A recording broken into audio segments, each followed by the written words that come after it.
Jumpa lagi di channel kami 2050. Kali ini kami akan membahas tentang sosok karakter penguasa lautan di Marvel Universe. Karakter tersebut bernama Namor. Kalau begitu, langsung aja simak pembahasan yang berikut ini.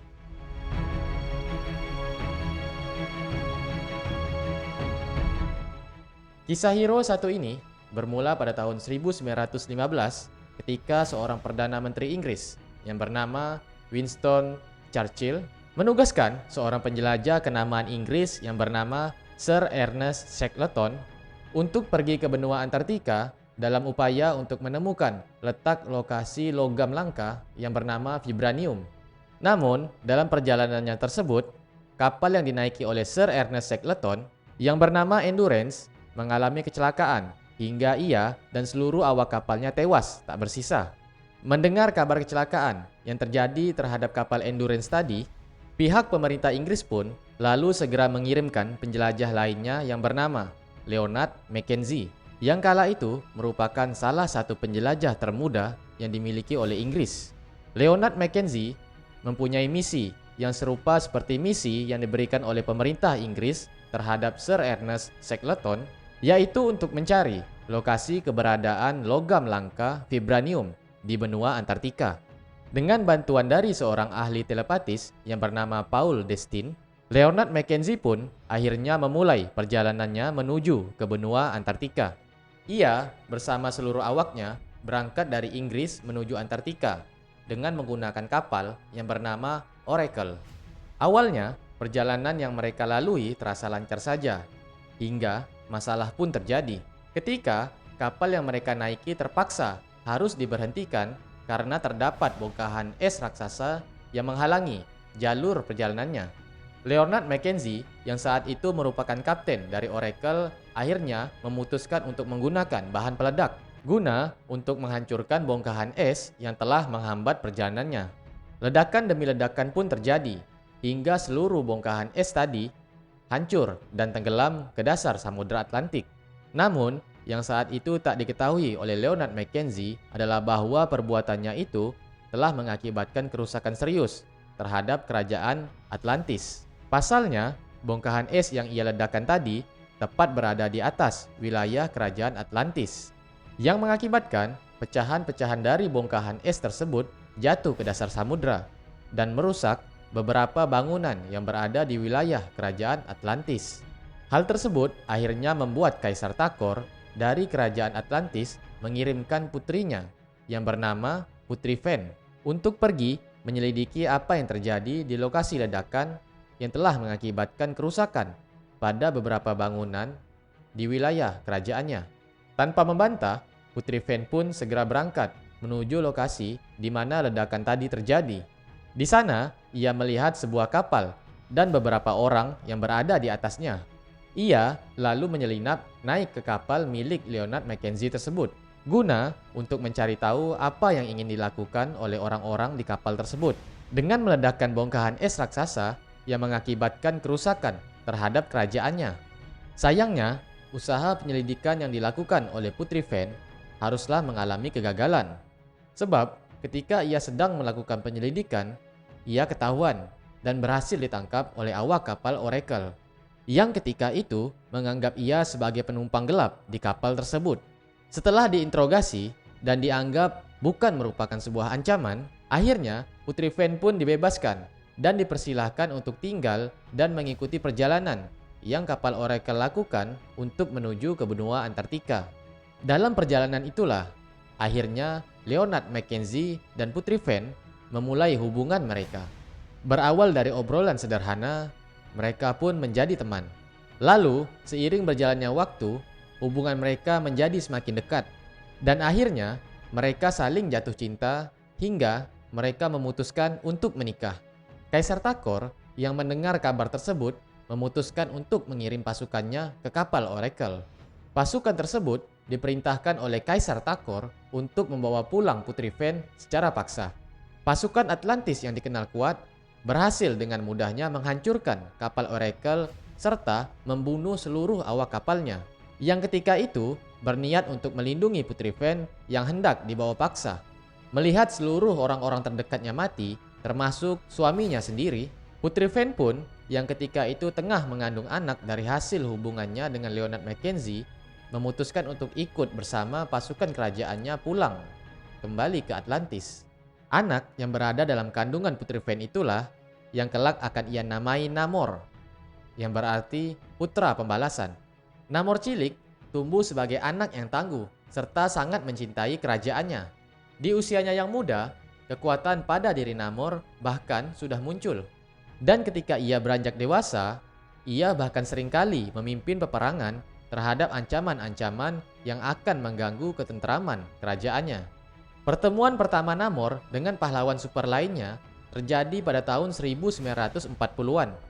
Ketika itu Namor dikirim ke New York untuk menyelidiki tentang beberapa orang penyelam yang mengintai wilayah kerajaannya. Dan setelah melakukan penyelidikan yang cukup lama, akhirnya ia mengetahui bahwa para penyelam tersebut berasal dari pihak Nazi. Ia kemudian memutuskan untuk bergabung bersama grup yang bernama Invaders, yang ketika itu tengah berperang melawan Nazi beserta sekutunya yaitu Axis pada Perang Dunia Kedua. Dan ketika itulah ia bertemu dengan Kapten Amerika dan Bucky beserta beberapa superhero lainnya. Setelah menyelesaikan perangnya pada Perang Dunia Kedua, Namor pun memutuskan untuk kembali. Ia mempunyai firasat buruk terhadap kerajaannya. Dan ternyata firasatnya tersebut benar. Sebab beberapa saat setelah kepulangannya, kerajaan Atlantis diserang oleh seorang ahli telepatis yang bernama Paul Destin yang dulunya merupakan rekan dari ayahnya sendiri. Dengan kekuatan telepatisnya, Paul Destin menciptakan gempa bumi dahsyat yang dengan sekejap berhasil menghancurkan Atlantis. Namor yang mencoba melawan bahkan dibuat hilang ingatan olehnya. Tujuan utama dari Paul Destin dalam penyerangannya terhadap Atlantis adalah untuk mencuri harta pusaka yang dimiliki Atlantis yang bernama Servant Crown. Setelah hilang ingatannya, Namor kemudian dibuang oleh Paul Destin ke dunia permukaan, yang mana kemudian Namor ditemukan oleh anggota Fantastic Four ketika ia tengah berkeliaran di distrik Bowery di Manhattan. Para anggota Fantastic Four akhirnya mengembalikan Namor ke Atlantis serta memulihkan ingatannya. Namor yang ingatannya telah kembali tentu saja murka dengan kejadian yang menimpa kerajaannya. Apalagi kejadian tersebut telah merenggut hidup dari kakeknya yang bernama Kaisar Takor dan juga ibunya yang bernama Putri Fen. Ia lantas bersumpah untuk membalas dendam kepada orang-orang yang telah menyerang kerajaannya. Dengan bantuan dari makhluk laut raksasa yang bernama Giganto, ia pun berhasil membalaskan dendamnya terhadap Paul Destin. Penyerangan Paul Destin sangatlah berdampak buruk pada kerajaan Atlantis, hingga Namor pun memutuskan untuk memindahkan kerajaannya ke tempat lain, yang dianggap merupakan tempat yang lebih aman dari lokasi sebelumnya. Di saat kehidupannya sudah tenang di lokasi kerajaan yang baru, Namor yang ketika itu telah menjabat sebagai raja dari Atlantis memutuskan untuk mempersunting cinta sejatinya yang bernama Dorma. Dan ketika hendak melangsungkan pernikahannya, Namor lagi-lagi harus mengalami hal yang buruk. Sebab ketika itu, salah satu kerajaan bawah laut yang sudah sejak dulu menjadi rival dari kerajaan Atlantis memutuskan untuk menyerang dan merebut kekuasaan dari Atlantis. Walaupun penyerangan tersebut berhasil digagalkan oleh Namor beserta pasukannya, nyatanya calon istri Namor yaitu Dorma harus menjadi korban dalam penyerangan tersebut. Sejak kejadian itulah, Namor enggan untuk mempercayai siapapun. Ia berjanji akan bertempur dengan siapa saja yang hendak mengganggu ketentraman kerajaannya. Sepanjang kisahnya, Namor diceritakan akan terus menjadi sosok yang rumit di antara para pahlawan super lainnya. Terkadang, ia akan bekerja bersama mereka. Namun, terkadang ia juga akan melawan mereka. Hal tersebutlah yang akhirnya membuat Tony Stark atau Iron Man memutuskan untuk mengajak Namor bergabung dengan kelompok pahlawan super yang bertugas untuk menjaga bumi dari segala ancaman, baik dari dalam maupun dari luar bumi itu sendiri. Kelompok itu bernama Illuminati. Kehidupan Namor memanglah penuh dengan konflik dan pertarungan. Pernah suatu ketika diceritakan bahwa Namor pernah mati ketika ia bertarung melawan penyihir agung yang bernama Artis Grant yang ketika itu menyamar sebagai ibunya Namor yaitu Putri Fen.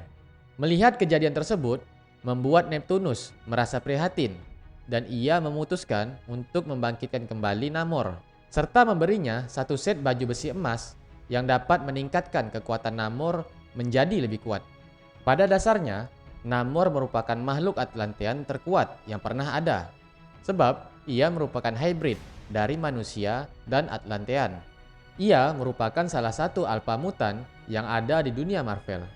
Ia memiliki kekuatan yang beragam, serta ketahanan fisik yang luar biasa. Tubuh Namor secara khusus dikembangkan untuk kondisi bawah air, memberinya sirkulasi darah khusus untuk menahan suhu beku, dan penglihatan super untuk melihat dengan jelas bahkan di kedalaman laut yang keruh. Fisiologi hibrida ini berarti ia dapat bertahan hidup di bawah laut atau di darat tanpa batas.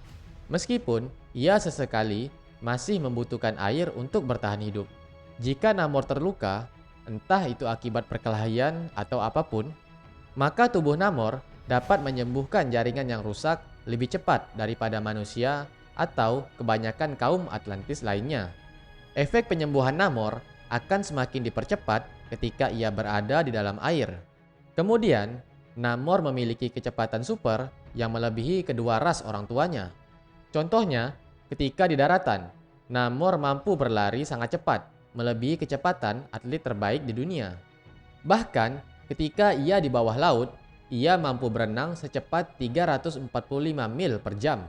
Sedangkan, kebanyakan kaum Atlantis lainnya hanya mampu berenang secepat 60 mil per jam.